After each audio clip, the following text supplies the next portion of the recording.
Ya şunu toplayın, şu ağacı toplayın geliyorum.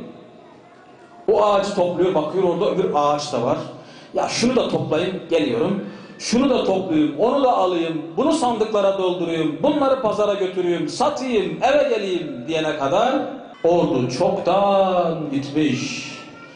Çölde gitmiş bir ordunun peşine nasıl düşeceksin? Bulamazsın, mümkün değil. Kaçırmış.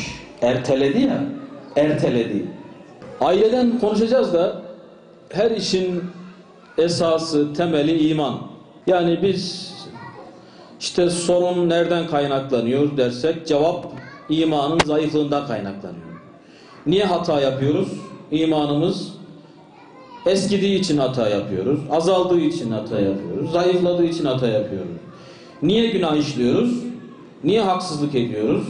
Niye zulmediyoruz? Niye sözümüzü, ahdimizi bozuyoruz? Hep imanımız zayıfladığı içindir. Yani cevap. Sonuçta hep gidiyor oraya gidiyor. Yani iman insanı insan ediyorsa, imanın zayıflığı da insanı insanlıktan düşürüyor. Yani 2 kere 2 4. Kelime-i şehadet yemin etmektir.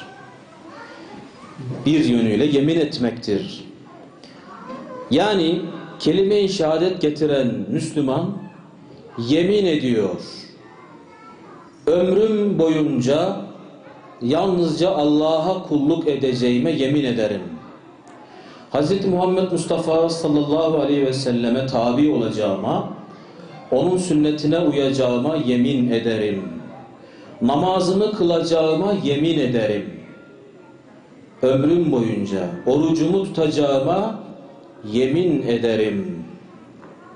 Harama el uzatmayacağıma, dilimi ayağımı uzatmayacağıma vesaire yemin ederim.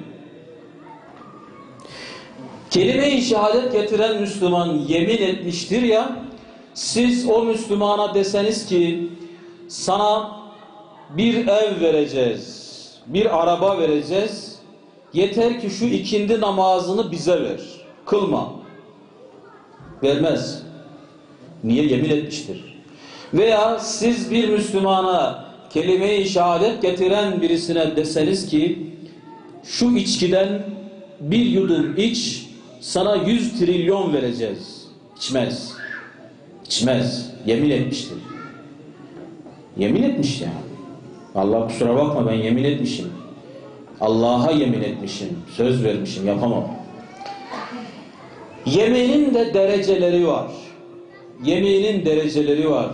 Bir avam Müslümanların yemini, yani en alt seviyesi. İşte 2 milyar Müslüman var deniliyor mesela. Bu 2 milyarın yaptığı yemin en alt tabaka. Bunlar bazen yeminlerini bozabilirler. En alt seviye olduğu için. İkinci seviyesi, ikinci mertebesi biattir. Yeminin ikinci seviyesi biat. Ashabın yemini, ensarın yemini, muhacirin yemini. Bugün hayra çağıran, iyiliği emreden, kötülükten nehyeden, hakkı ve sabrı tavsiye edenlerin yaptığı yemin.